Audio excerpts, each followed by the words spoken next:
レッスン1、効率的なフォーム保管。アンナさん、こんにちは。記入するフォームがいくつかあります。早速記入しましょうか。こんにちは、ジョン。絶対に遅らせるべきではありません。フォームへの記入には効率性が鍵となります。正しい。指示をよく読むことから始めましょう。要件を理解しておくと、フォームを正確に記入するのに役立ちます。それは良い点です。必要になるかもしれない特定のガイドラインや追加の文書には注意を払うべきです。必要なものが分かったら、必要な情報をすべて集めましょう。始める前にすべての準備を整えておくことが重要です。絶対に。フォームへの記入の途中で立ち止まって足りない詳細を検索したくありません。準備が重要です。準備ができたので、名前、住所、連絡先などの基本情報から始めましょう。はい。必ず読みやすく書き、スペルミスがないかチェックする必要があります。明確で正確な情報が重要です。同意した。次のセクションに進み、該当する場合は、当社の職歴や学歴について詳しく説明しましょう。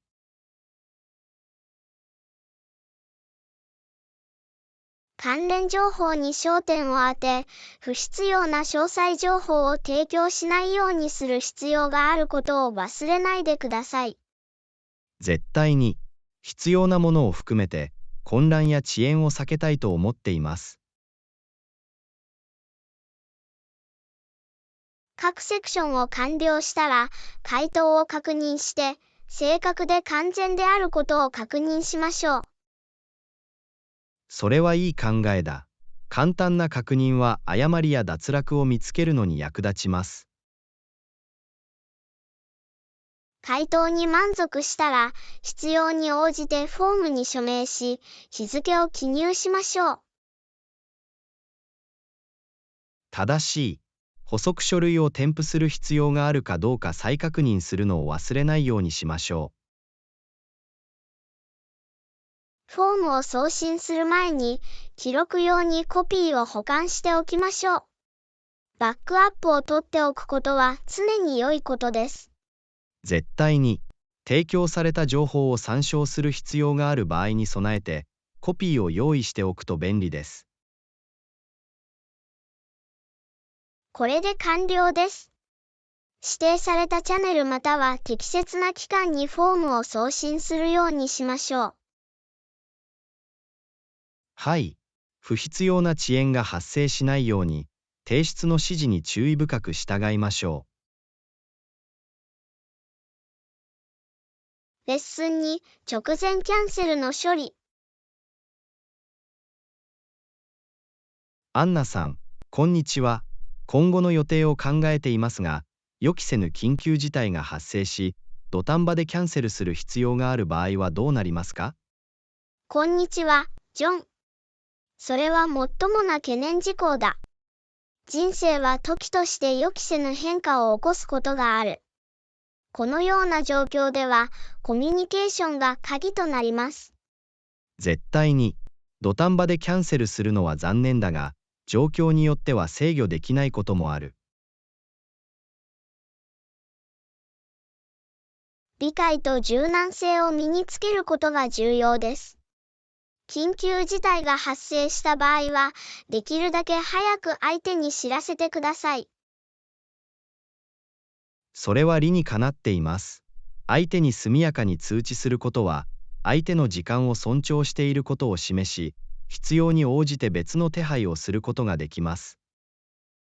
まさに、状況についてオープンで正直であることは、良好な関係を維持し、誤解を避けるのに役立ちます。しかし、それが私が何も通知できない状況だったらどうしますか？突然の病気とか、急な家族の問題とか？そのような場合は、自分や家族の健康を優先することが重要です。常に自分の健康と家族を第一に考えるべきです。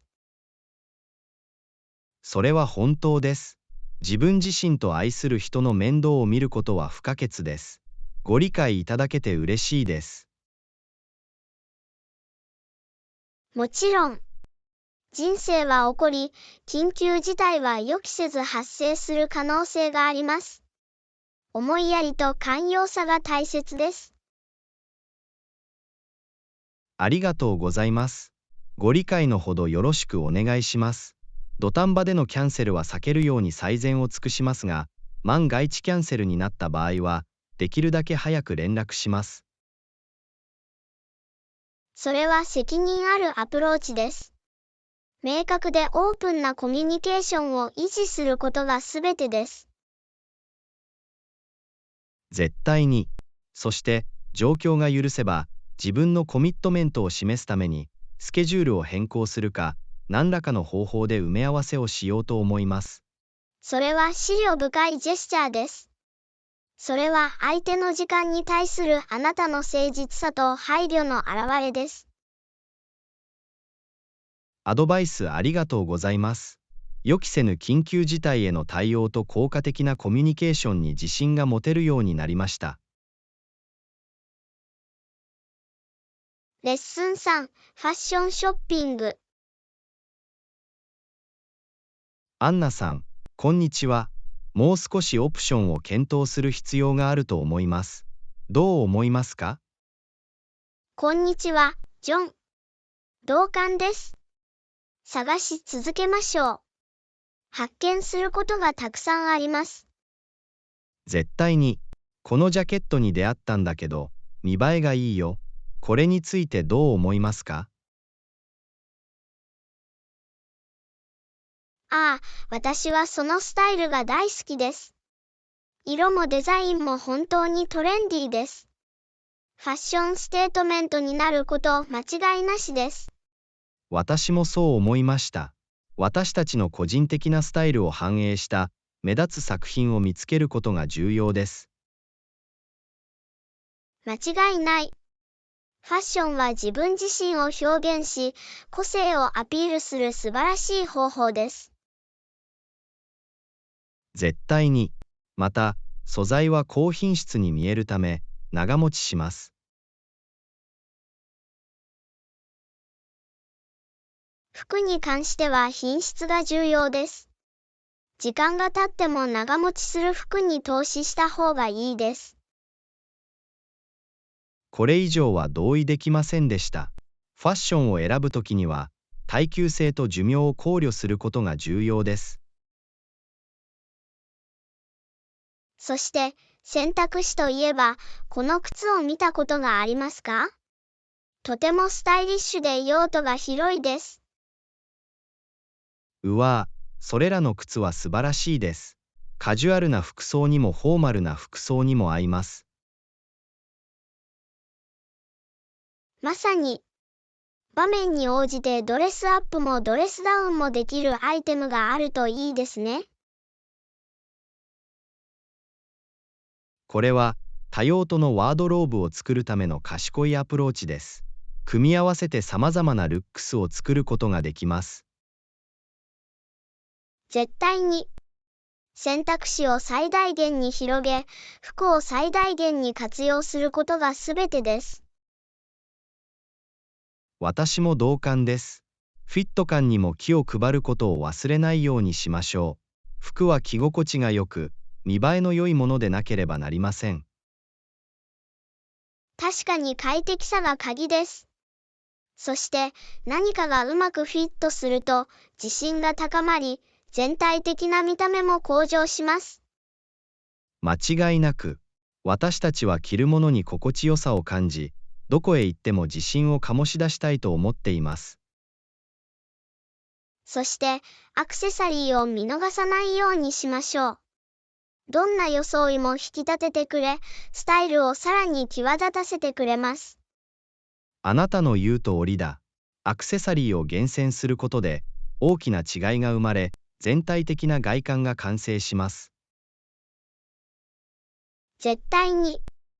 私たちのファッションの選択に大きな影響を与えるのは、これらの小さなディテールです。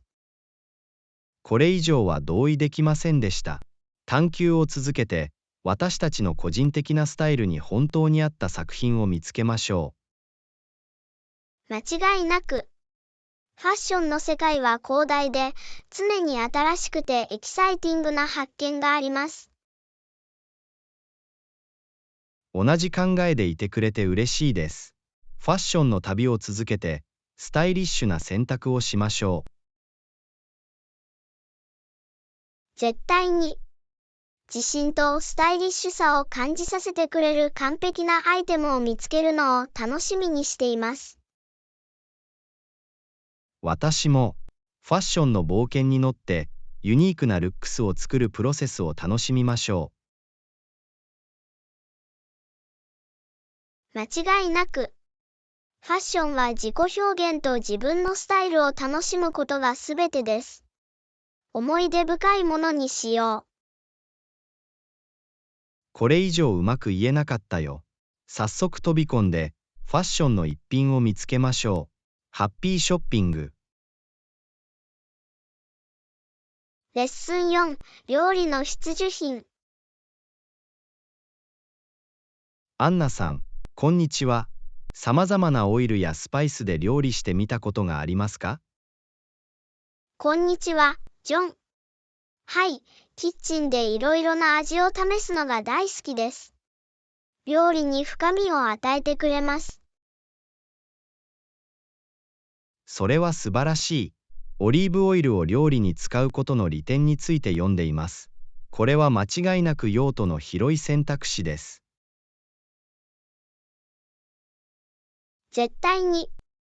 オリーブオイルはヘルシーなだけでなく、サラダ、ソテー、マリネに美味しい風味を加えます。これ以上は同意できませんでした。地中海料理の定番で、料理に独特の雰囲気をもたらします。間違いなく。そして、スパイスに関して言えば、ターメリックとクミンを使ってみたことはありますか？はい、あります。ターメリックには大きな健康効果があり、クミンは多くの料理に温かく素朴な風味を加えます。そうなんです。ターメリックは抗炎症作用があることで知られており、クミンは素敵な香りと味を加えます。スパイスがシンプルな料理を特別なものに変える方法は魅力的です。絶対に。それらは風味を高め、一口一口を楽しい体験にします。確かに。そして食材といえば、豆の缶詰を料理に使ったことはありますか？はい、あります。豆の缶詰はとても便利で、スープ、シチュー、サラダなどいろんな料理に使えます。それは本当です。タンパク質と食物繊維の優れた供給源であり、食事の準備にかかる時間を大幅に節約できます。間違いなく。手早く栄養価の高い食事をするには、パントリーに豆の缶詰を用意しておくと良いでしょう。これ以上は同意できませんでした。それらは多くのレシピに内容と風味を加えることができる、用途の広い材料です。絶対に。料理の冒険に欠かせない食材を揃えた、品揃え豊富なキッチンを持つことがすべてです。あなたの言うとおりだ。さまざまなオイル、スパイス、パントリーの主食を用意することで、さまざまな料理を探求することができます。まさに。それは私たちの料理の視野を広げ、多様でエキサイティングな料理を作ることを可能にします。そして、キッチンでさまざまなフレーバーを試すことは、楽しくてやりがいのある経験になります。間違いなく。それは私たち独自の料理スタイルを開発することを可能にする創造的なプロセスです。これ以上うまく言えなかったよ。これからも料理の新しい材料や味を探求していきましょう。絶対に。キッチンにはオリーブオイル、豆の缶詰、スパイスなどの必需品を用意しておきましょう。同意した。可能性は無限であり、私たちは自分の家で美味しくて思い出に残る食事を作ることができます。料理の冒険を続けることにワクワクしています。これからもキッチンで学び、成長していきましょう。私も味を取り入れ、新しいレシピを試して、料理の旅を楽しみましょ間違いなく。料理は栄養だけでなく、創造性や喜びも大事です。乾杯。本当に乾杯。美味しい食事、刺激的な味、そして料理の楽しさを紹介します。一瞬一瞬を味わいましょう。レッスン5、自然の静けさ。アンナさん、こんにちは。本当に息を飲むほど穏やかな場所に行ったことがありますか？こんにちは、ジョン。はい、信じられないほど穏やかで美しい場所を訪れることができて嬉しかったです。それは素晴らしいですね。穏やかな海が周囲をさらに穏やかにしてくれることを想像することしかできません。絶対に。湖であろうと海であろうと、穏やかな海の近くにいると、心を落ち着かせる効果があります。穏やかな波紋と岸に打ち寄せる水の音が静けさを醸し出しているのが想像できます。自然のリズミカルな音は信じられないほど穏やかで、心の安らぎを見つけるのに役立ちます。自然には心を落ち着かせ、リラックス感を与える力があるのは魅力的です。間違いなく。自然の美しさに浸ることで、日常の喧騒から切り離すことができます。それは本当です。それは待望の脱出を可能にし、バッテリーを充電することを可能にします。絶対に。自然には他に類を見ない方法で私たちを若返らせ、刺激する信じられないほどの能力があります。私も同感です。息を飲むような景色と自然と調和している感覚は、本当に畏敬の念を起こさせます。その瞬間に、私たちは物事の壮大な計画の中で自分がどれほど小さいか、そして人生がどれほど貴重であるかを実感します。それは謙虚な経験であり、私たちを取り巻く美しさに感謝することを思い出させてくれます。自然には物事を対極的に捉え、人生で本当に大切なことを思い出させる方法があります。これ以上うまく言えなかったよ。時間をかけて自然とつながり、抱きしめることで慰めを見つけることが重要です。絶対に。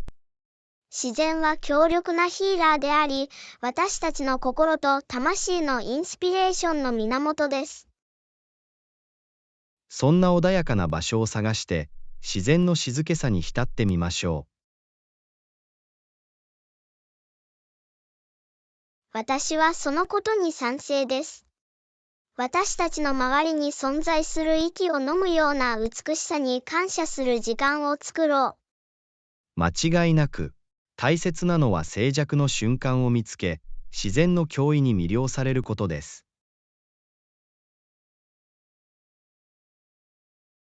絶対に。自然の心を落ち着かせる影響を受け入れ、それが私たちの精神を回復させ、私たちに喜びをもたらしましょう。これ以上は同意できませんでした。自然の静けさに囲まれるよう、意識的に努力しよう。自然にはたくさんの魅力があります。探検し、感謝し、その静けさを心と心を満たしましょう。それは素晴らしい計画のように思えます。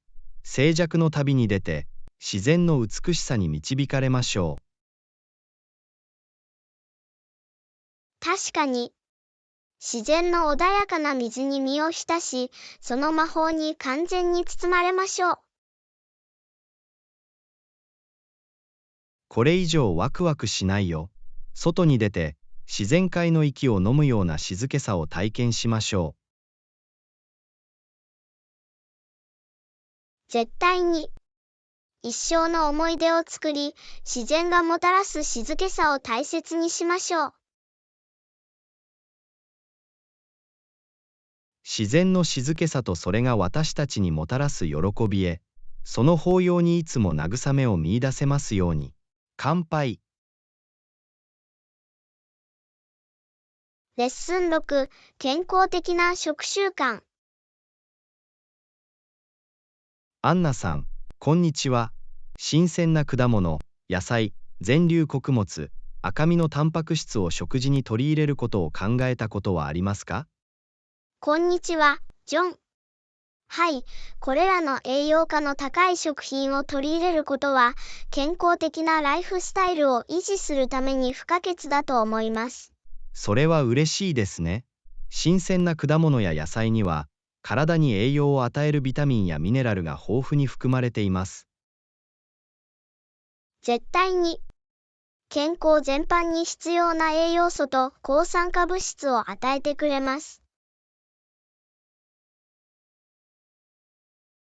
さまざまな栄養素を確実に摂取するには、さまざまな色とりどりの果物や野菜を選ぶことが重要です。間違いなく。それぞれの色は、独自の健康効果をもたらすさまざまな植物化学物質を表しています。それは魅力的だ。果物や野菜の色が違うことにこんなに意味があるとは思いませんでした。はい、それは私たちの健康を支える多様な栄養素を自然が私たちに提供する方法です。それは理にかなっています。全粒粉はどう？健康的な食生活にどのように貢献しているのでしょうか？全粒穀物は、繊維、ビタミン、ミネラルの優れた供給源です。それらは持続的なエネルギーを提供し、消化を助けます。なるほど。ですから食事に全粒粉を取り入れることで、より長く満腹感を感じ、安定したエネルギーレベルを保つことができます。絶対に。キヌア、玄米、全粒小麦パンなどの全粒粉は、私たちの食事に取り入れるのに最適な選択肢です。そして、リーンプロテインはどうですか？健康的なライフスタイルを維持する上で、タンパク質はどのような役割を果たしているのでしょうか？鶏肉、魚、豆腐、豆類などの赤身のタンパク質は、筋肉の成長と修復に不可欠なアミノ酸を提供します。それは面白い。ですから、食事に脂肪の少ないタンパク質を取り入れることは、筋肉と全体的な筋力をサポートするのに役立ちます。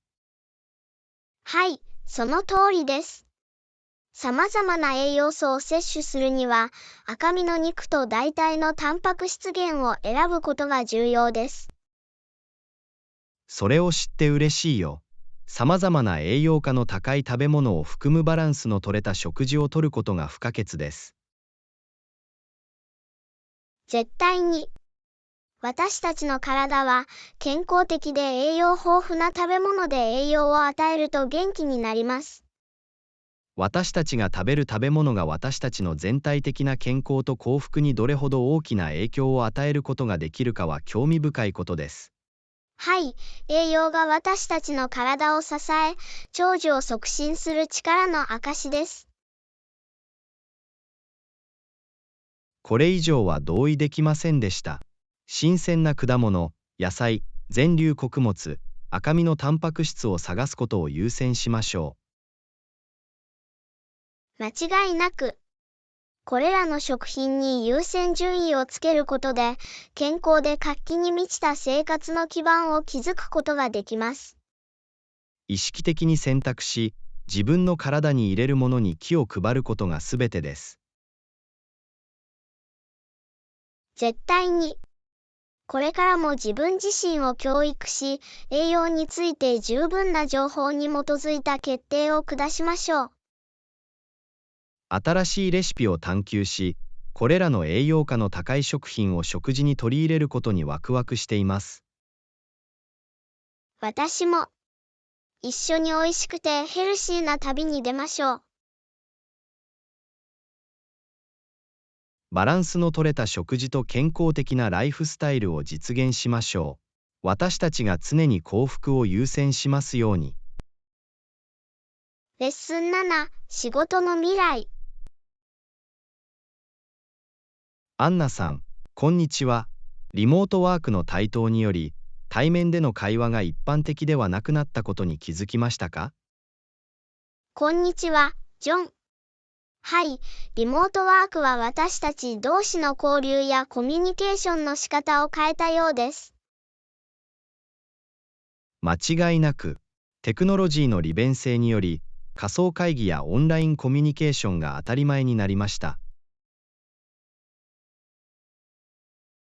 テクノロジーのおかげで、家を出ることなく世界中の人々とつながることができたのは興味深いことです。絶対に、リモートワークは、かつてないほどコラボレーションと柔軟性の機会をもたらしました。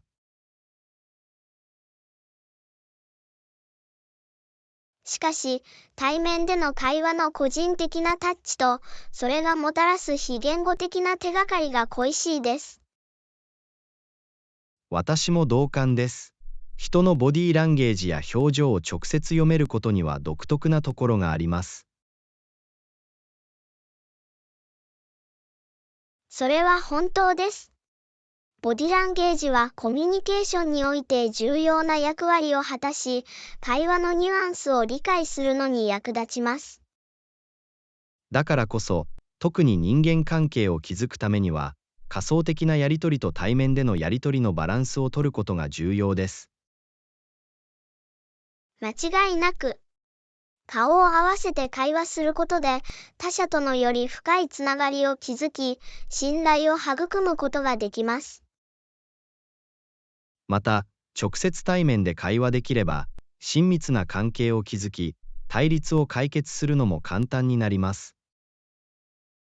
はい。時々、簡単な対面での会話が、創造的な解決策につながり、お互いの理解を深めることができます。絶対に、私たちの職業生活におけるバーチャルなやり取りと対面でのやり取りの両方の価値を認識することは重要です。リモートワークには、柔軟性の向上や通勤時間の短縮などの利点がありますが、対面でのつながりの重要性を見逃してはなりません。これ以上は同意できませんでした。働き方の未来は進化し続けているので、両者のバランスを取る方法を見つける必要があります。まさに、テクノロジーを活用して効率化を図りながら、有意義な対面でのやり取りの余地を作ることです。対面でのつながりを優先し、可能な限り対面で会話する機会を探すように努めましょう。絶対に。そうすることで、生産性と人とのつながりの両方を大切にする職場環境を作ることができます。仕事の未来において、バーチャルでのやり取りと対面でのやり取りの適切なバランスを見つけることが重要です。乾杯。対面での会話の価値を大切にしながら、リモートワークのメリットを活用しましょう。よく言った。変化する仕事環境に適応し、それがもたらす機会を最大限に活用しましょう。レッスン8、アウトドアアドベンチャー。アンナさん、こんにちは。特別なギアや装備が必要なアウトドアアクティビティを試したことはありますか？こんにちは、ジョン。はい、私は素晴らしいアウトドアを探索したり、特定の機器を必要とするアクティビティに参加したりするのが好きです。それはワクワクする。アウトドアの冒険には、普段どんなギアを使っていますか？まあ、それは活動次第です。ハイキングには、歩きやすいウォーキングシューズとたっぷりの水を用意するようにしています。快適なウォーキングシューズは、不快感を防ぎ、快適なハイキング体験を保証するために不可欠です。絶対に。様々な地形をナビゲートするには、優れたサポートとトラクションを提供する靴を選ぶことが重要です。また、特に暑い日には、野外活動中に水分を補給するために十分な水を用意することが重要です。はい、水分補給はエネルギーレベルを維持し、危険な脱水症状を防ぐのに役立ちます。キャンプやロッククライミングなど、他のアウトドアアクティビティはどうですか？特定のギアも必要ですか？間違いなく。キャンプには、頑丈なテント、寝袋、調理用のキャンプ用コンロを必ず用意しています。信頼性の高いテントと寝袋を用意することで、快適な夜の睡眠と雨や風からの保護が可能になります。また、キャンプ用ストーブがあれば、荒野でも食事を作ったり、温かい料理を楽しんだりできます。便利そうですね。ロッククライミングはどう？そのためにはどんなギアが必要ですか？ロッククライミングでは、安全のためにハーネス、クライミングシューズ、ヘルメットが必要です。ハーネスとクライミングシューズは、岩を登るときに安定性とサポートを提供し、ヘルメットは落下から頭を保護します。まさに、高所や潜在的なリスクを伴う野外活動を行うときは、常に安全を最優先すべきです。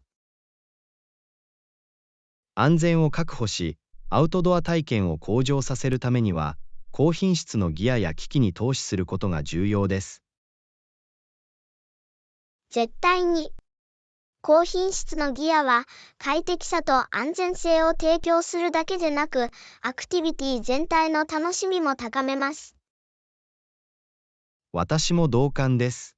アウトドアアドベンチャーを最大限に活用するには、リサーチをして適切なギアに投資する価値があります。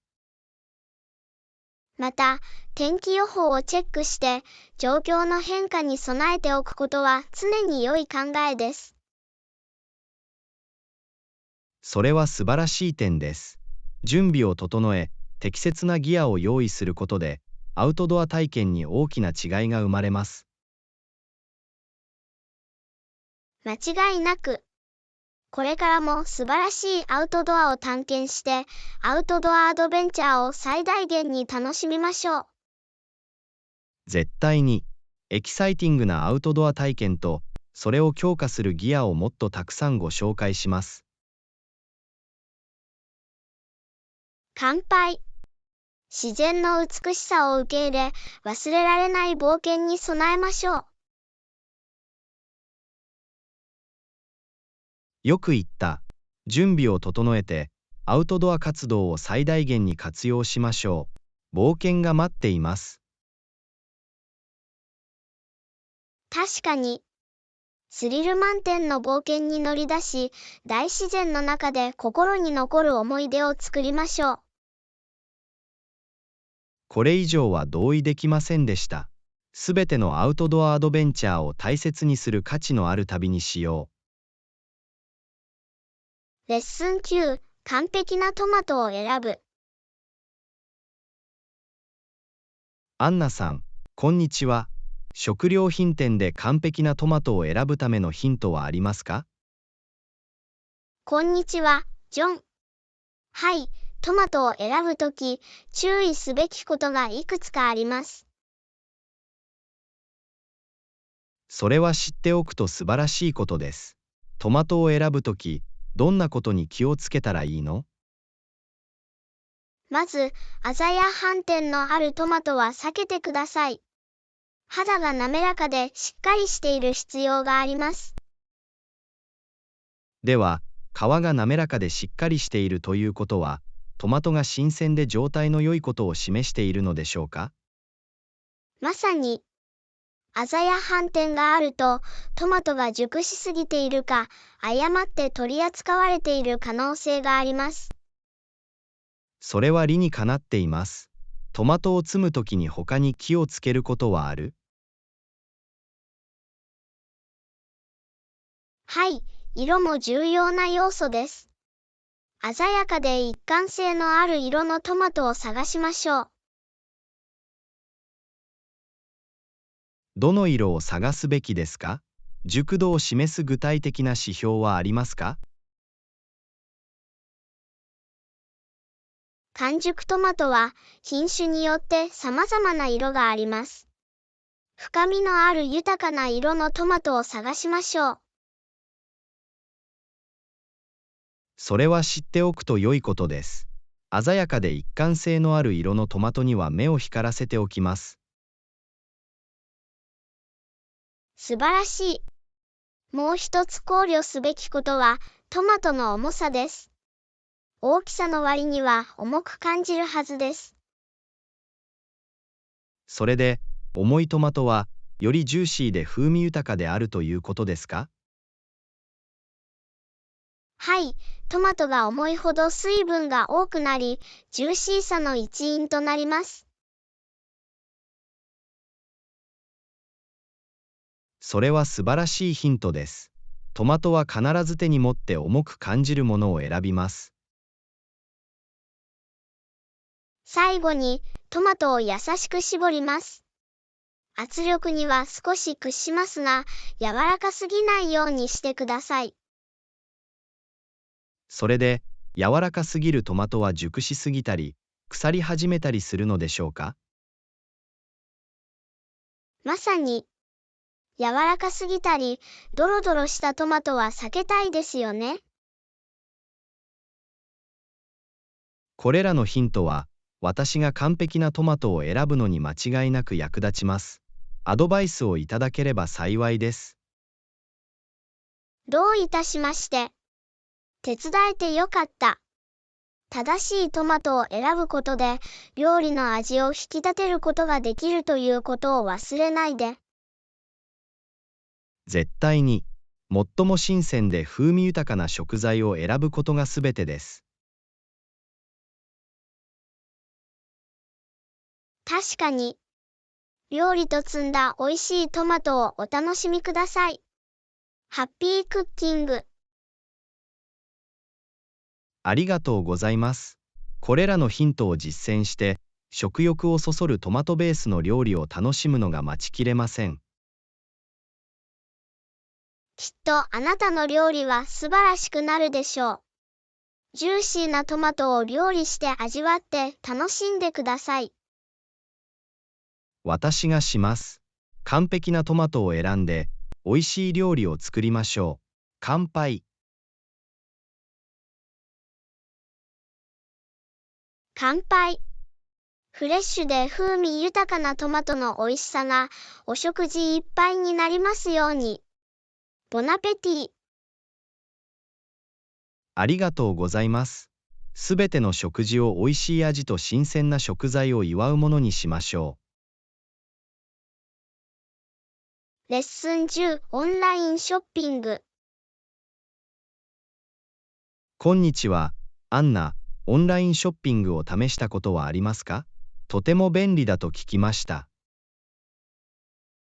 こんにちは、ジョン。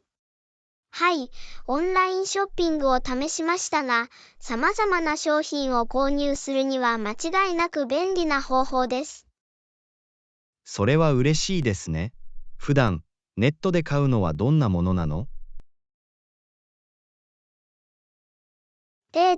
私は医療品やアクセサリーから電子機器や家庭用品まで幅広い製品をオンラインで購入しています。それは印象的です。オンラインショッピングでは、幅広い品揃えの商品が提供されているようです。絶対に。オンラインマーケットプレイスでは、実店舗では入手できない様々なオプションにアクセスできます。それは本当です。指先にたくさんの選択肢があるのは便利です。時間と労力を確実に節約できます。さらに、購入前に簡単に価格を比較したり、レビューを読んだりできます。これは大きな利点です。これにより、情報に基づいた意思決定が可能になります。まさに、カスタマーレビューは、製品の品質と機能に関する貴重な洞察を提供することができます。オンラインショッピングがいかに有益であるかがわかります。何かデメリットはありますか？さて、潜在的な欠点の一つは、購入する前にアイテムを実際に見たり試着したりできないことです。それはもっともな懸念事項です。それにはどう対処するの？私は大抵サイズ表をチェックし、商品の説明をよく読み、サイズに関するお客様からのフィードバックを探します。それは良いアプローチのように思えます。できるだけ多くの情報を集めることが重要だ。間違いなく。もう一つ考慮すべきことは、オンライン販売者の信頼性です。評判が良く、信頼できるウェブサイトを選ぶことは不可欠です。それは理にかなっています。安全なオンラインショッピング体験を確保することが重要です。絶対に。安全な支払いオプションがあり、顧客満足度が高いウェブサイトを探してください。それを心に留めておくよ。オンラインショッピングでは、安全性と信頼性が鍵となります。絶対に。また、配送料や返品ポリシーなどの追加費用を確認することを忘れないでください。良い点です。追加料金が発生したり、必要に応じて商品を返品する手順を知っておくことが重要です。まさに。では、以前にオンラインショッピングを試したことはありますか？はい、あります。オンラインで本や電子機器を何冊か購入しました。とても便利でした。それは嬉しいですね。オンラインショッピングは時間を節約し、必要なものを効率的に手に入れる方法です。絶対に。それは間違いなく私たちの買い物の仕方を変え、新しい可能性を切り開きました。確かに。注意と意識を持って取り組む限り、オンラインショッピングは素晴らしいリソースになり得ます。私も同感です。選択肢に注意しながら、オンラインショッピングの便利さを受け入れてみましょよく言った。数回クリックするだけで、楽しいオンラインショッピングと新しい宝物の発見ができます。う。ありがとうございます。オンラインショッピングの便利さと無限の可能性をご紹介します。乾杯。レッスン11、グリーンサムヒント。アンナさん、こんにちは。最近ガーデニングを始めました。植物に水をやる以外に、他に知っておくべきことはないかと思っています。こんにちは、ジョン。それは嬉しいよ。ガーデニングはやりがいのある趣味になりうる。水やり以外にも考慮すべきことがいくつかあります。なるほど。植物の健康と成長を確保するために、他に何を心に留めておくべきですか？重要な側面の一つは、植物に肥料を与えることです。植物が成長するためには栄養素が必要です。それは理にかなっています。どのくらいの頻度で植物に肥料を与えるべきですか？また、どのような肥料を使うべきですか？肥料の頻度と種類は植物種によって異なります。定期的な施肥が必要な植物もあれば、それほど頻繁には施肥しない植物もあります。各プラントの特定のニーズを必ず調査します。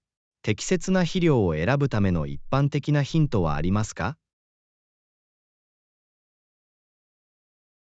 はい、肥料を選ぶときは、その栄養素の含有量を考慮してください。窒素、リン、カリウムなどの必須元素を含むバランスの取れた肥料を探してください。必須元素を含むバランスの取れた肥料が手に入りました。肥料の具体的な施用方法はありますか？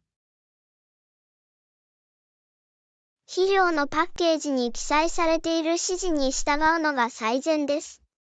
一般的には、植物の根元に均等に広げてから水をやりたいと思うでしょう。それは十分に単純に聞こえます。必ず指示に注意深く従うよ。素晴らしい。もう一つのヒントは、タイミングに注意することです。最適な結果を得るには、活発な成長期に植物に肥料を与えてください。タイミングは重要です。生育期を把握して、それに応じて施肥します。素晴らしい。過剰施肥は植物に害を及ぼす可能性があるため、常に推奨要領に従ってください。良い点です。無理をして危害を加えたくない。絶対に。そして、栄養分が根に届くのを助けるために、施肥後は植物に十分に水をやることを忘れないでください。施肥後はちゃんと水をやります。思い出させてくれてありがとう。どういたしまして。ガーデニングとは、植物にとって健康で育てやすい環境を維持することです。私はそれに気づき始めています。水やりだけじゃなくて、考慮すべき要素はたくさんある。確かに。各プラントには固有のニーズがあるため、それらを調査して理解することが重要です。時間をかけて、自分のプラントの個々の要件について自分自身を教育します。私は彼らにできる限り最善のケアをしたいと思っています。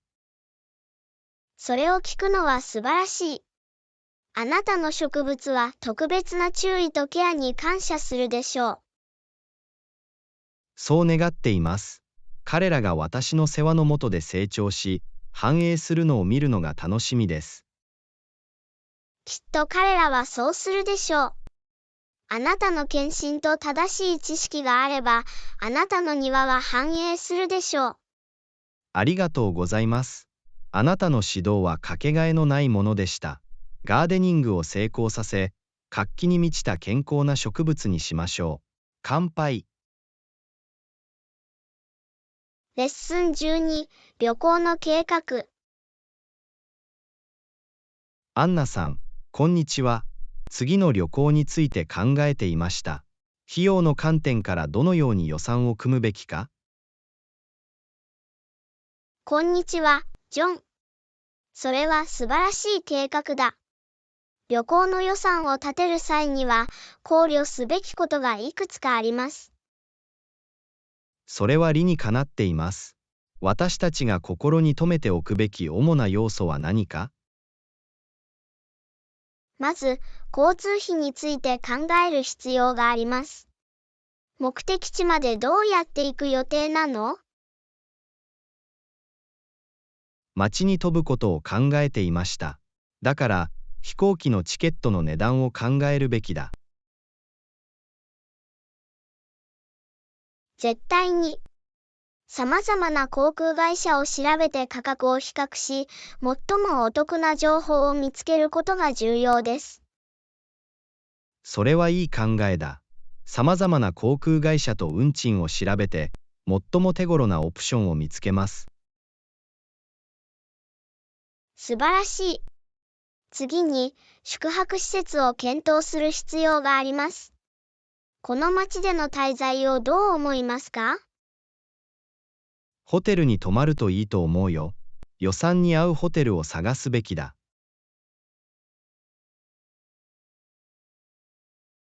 間違いなく。ホテルを選ぶときは、場所、アメニティ、宿泊料金を考慮してください。予算内にとどまりながら、ニーズに合ったホテルを必ず見つけます。素晴らしい。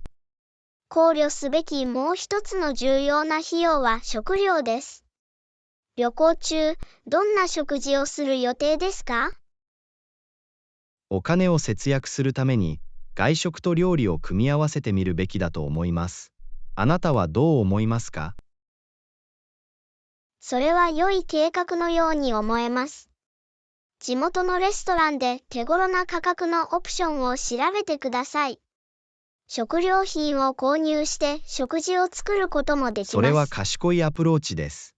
出費を意識しながら郷土料理を体験できます。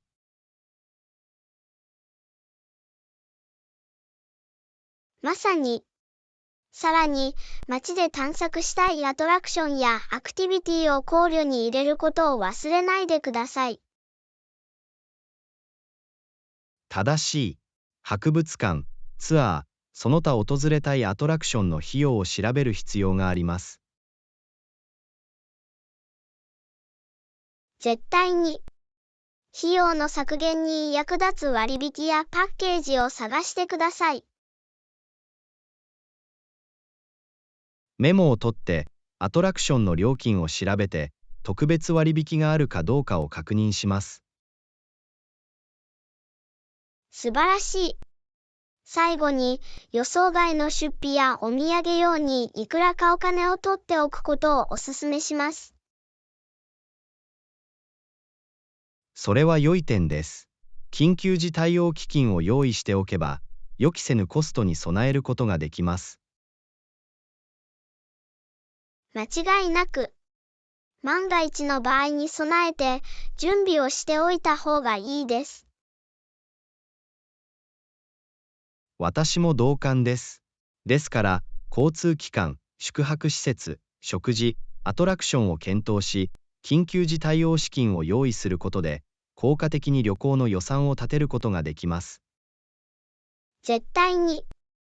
適切な予算を立てることで、出費に注意しながら旅行を楽しむことができます。ありがとうございます。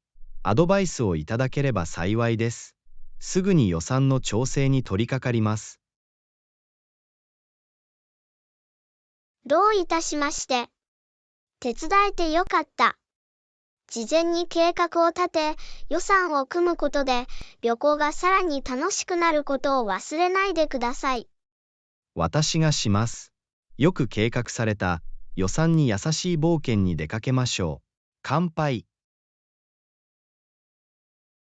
レッスン13、旅行計画。アンナさん、こんにちは。旅行の計画を考えています。場所も考えたの？こんにちは、ジョン。もちろん、場所は旅行を計画する際に考慮すべき重要な要素です。どこに行こうと思っているの？美しいビーチとたくさんのアウトドアアクティビティがある海岸近くの場所を探しました。それは素晴らしい計画のように思えます。海岸沿いの目的地には、リラクゼーションと冒険の機会がたくさんあります。まさに、ビーチも楽しみたいし、周辺も探検したいです。何か特定の場所を考えていましたか？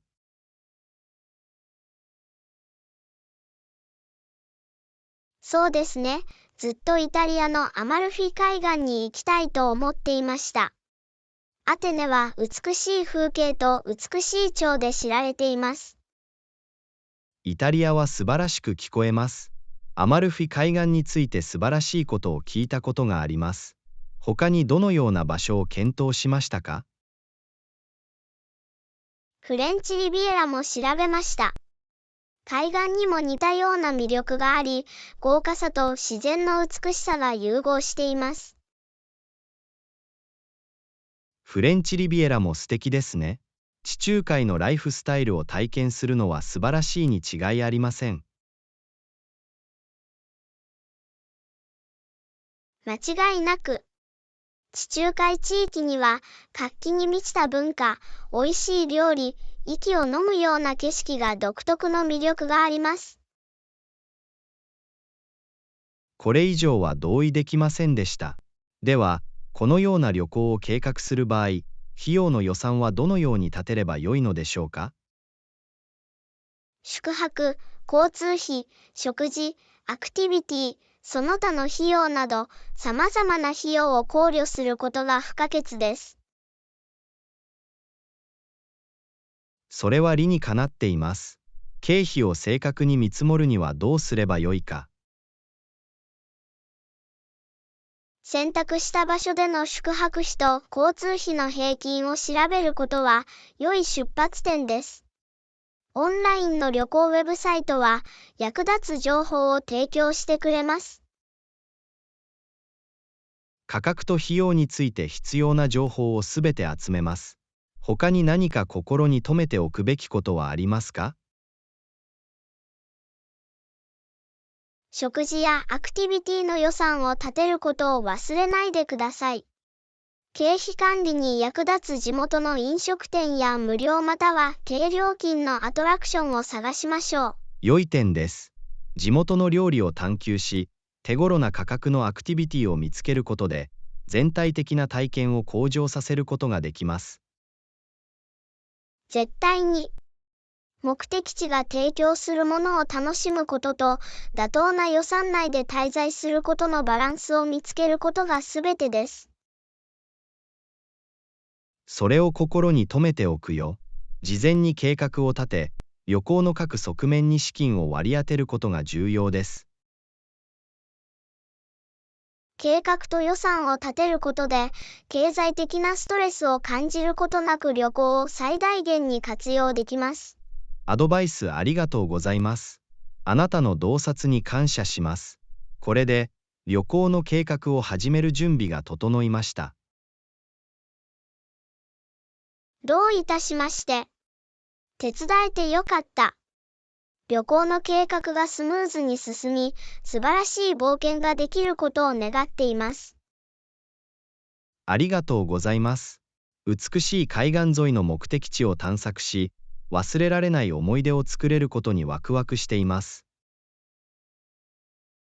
レッスン14、音楽の探求。アンナさん、こんにちは。楽器をやってみようと思っていました。リラックスするには最高の方法のようです。こんにちは、ジョン。素晴らしいアイディアだね。楽器を演奏することはやりがいのある趣味になりうる。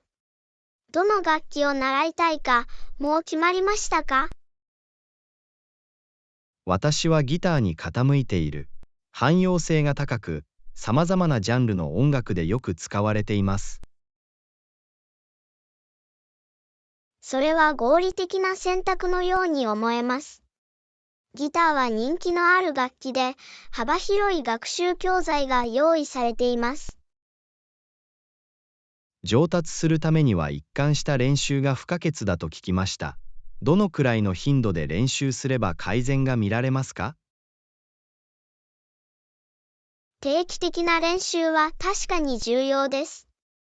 少なくとも週5日、1日20から30分から始めることは、しっかりとした基礎を築くための良い方法です。了解しました。毎日、専用の練習時間をとっておくよ。それは素晴らしいコミットメントです。一貫性を保つことは、筋肉の記憶力を高め、プレースキルを向上させるのに役立ちます。始めることにワクワクしています。具体的に取り組むべきテクニックやエクササイズはありますか？絶対に。まずは基本的なコードシェイプとフィンガーエクササイズから始めて、指を鍛え、コーディネーション力を高めましょう。これらのエクササイズを必ず練習ルーチンに含めます。初心者におすすめのオンラインリソースはありますか？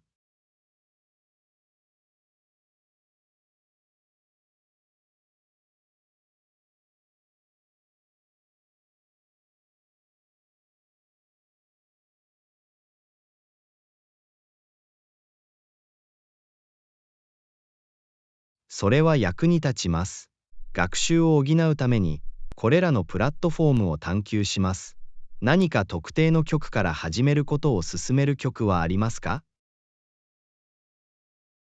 学んだコードを使ったシンプルな曲から始めましょう。知識を応用してモチベーションを保つのに最適な方法です。初心者向けの曲を探して練習し、徐々に難易度を上げていきます。提案ありがとうございます。どういたしまして。楽器を習うのは旅のようなものだということを忘れないで。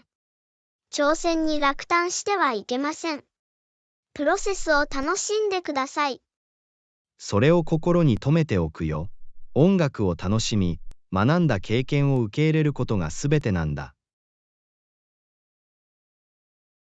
絶対に。音楽は喜びと充実感をもたらす普遍的な言語です。あなたの音楽の旅にワクワクしています。ありがとうございます。ご指導と励ましに感謝します。音楽を演奏する楽しさを発見しましょレッスン15、目標の達成。アンナさん、こんにちは。私たちの目標とその達成方法について考えてきました。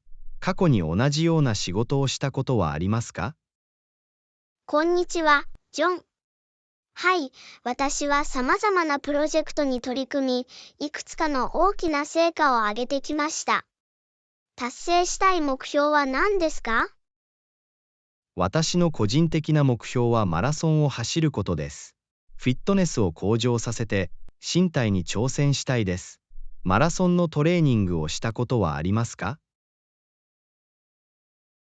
それは素晴らしい目標のように思えます。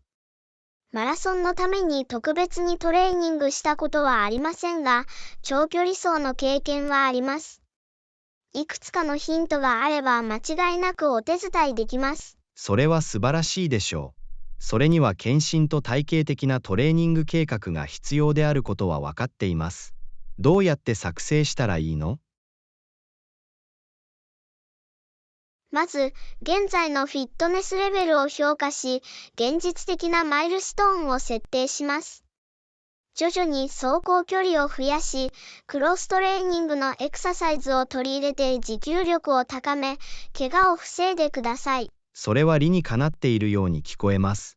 長期的な成功には、全身的な進歩と怪我の回避が重要です。トレーニング中の栄養補給について何かアドバイスはありますか？マラソントレーニングには適切な栄養が不可欠です。エネルギー補給に十分な炭水化物と筋肉の回復に必要なタンパク質を含むバランスの取れた食事をとるようにしてください。水分補給も重要です。食事には気をつけて、しっかり水分補給をするようにします。厳しいトレーニングセッションでは、体に栄養を与えることが不可欠です。絶対に。体の声に耳を傾け、十分な休息をとることを忘れないでください。回復はトレーニングそのものと同じくらい重要です。それを心に留めておくよ。休息と回復により、私の体は順応して強くなります。目標に向かって努力する中で、何か課題に直面したことはありますか？間違いなく。チャレンジは旅の一部です。モチベーションを保ち、途中で障害を克服することが重要です。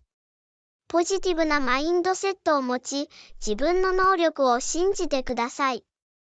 それは覚えておくよ。課題は成長と学習の機会です。集中力を保ち、粘り強く続けることが重要です。絶対に。途中でマイルストーンや成果を祝うことを忘れないでください。自分の進歩を認め、モチベーションを維持することが重要です。それは素晴らしい思い出です。小さな勝利を祝うことで、究極の目標を達成するためのモチベーションとワクワク感が保たれます。お役に立てて嬉しいです。旅の途中であなたを励まし、挑戦させてくれる協力的なコミュニティやトレーニングパートナーに囲まれてください。それは良い点です。サポートシステムを持つことは大きな違いを生むことができます。私たちはお互いにやる気を起こさせ、自分自身に責任を持たせることができます。間違いなく。力を合わせれば素晴らしいことを成し遂げることができます。目標への道のりは、目標そのものに到達することと同じくらい重要であることを忘れないでください。ご指導ありがとうございます。あなたの洞察に感謝します。この旅に出て、マラソンの目標を達成できることにワクワクしています。レッスン16、街を探索する。アンナさん、こんにちは。新しい街への旅行を計画しています。おすすめの場所はありますか？こんにちは、ジョン。必ず市立博物館を訪れてください。街の歴史と文化を紹介しています。これまでに美術館に行ったことはありますか？はい、過去にいくつかの美術館を訪れたことがあります。それらは魅力的だと思う。博物館は地元の遺産について学ぶのに最適な方法です。それは素晴らしいです。博物館は豊富な情報を提供し、都市のルーツをより深く理解することができます。私も同感です。ある場所の歴史や文化を探求することは、旅の経験を豊かにする。特におすすめの展示品はありますか？興味によって異なりますが、この街のマイルストーンや重要な出来事を紹介する常設展示をチェックすることをお勧めします。それは興味をそそられます。街の歴史を包括的に理解するために、必ずそれらの展示を見てみます。さらに、地元の市場を訪れ、郷土料理を試すことを忘れないでください。地元の文化に浸るには最高の方法です。絶対に、新しい食べ物を試したり、地元の味を体験したりするのが大好きです。特に気をつけるべき料理はありますか？どの都市にも特色があります。地元の人におすすめを聞いてみましょう。伝統的な料理を試してみると、この町の食の伝統を味わうことができます。地元のお気に入りをぜひ探してみます。町のユニークな料理の伝統を味わうには最高の方法です。探索中は必ず建築物やランドマークを見てみましょう。町の歴史を反映したものが多く、写真を撮る絶好の機会にもなります。美しい建築物や象徴的なランドマークを撮影できるようカメラを用意しておきます。思い出を残すには素晴らしい方法になるでしょ絶対に。地元の人との交流も忘れずに。彼らは町についての貴重な洞察やインサイダーのヒントを提供してくれます。う。地元の人々と交流するのは素晴らしいアイデアです。彼らは隠れた名所や観光客が知らないかもしれない人里離れた目的地を共有することができます。正確に。地元のおすすめは、旅をさらに思い出に残るユニークなものにしてくれます。地元のおもてなしを受け入れ、人々とつながりましょう。町を探索し、その歴史を学び、地元の料理を試し、人々とつながることができてワクワクしています。豊かな経験になると思います。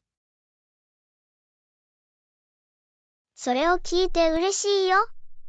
旅行は単に名所を訪れるだけでなく、現地の文化に浸ることでもあることを忘れないでください。貴重なご提案ありがとうございます。あなたの洞察に感謝します。忘れられない旅行を楽しみにしています。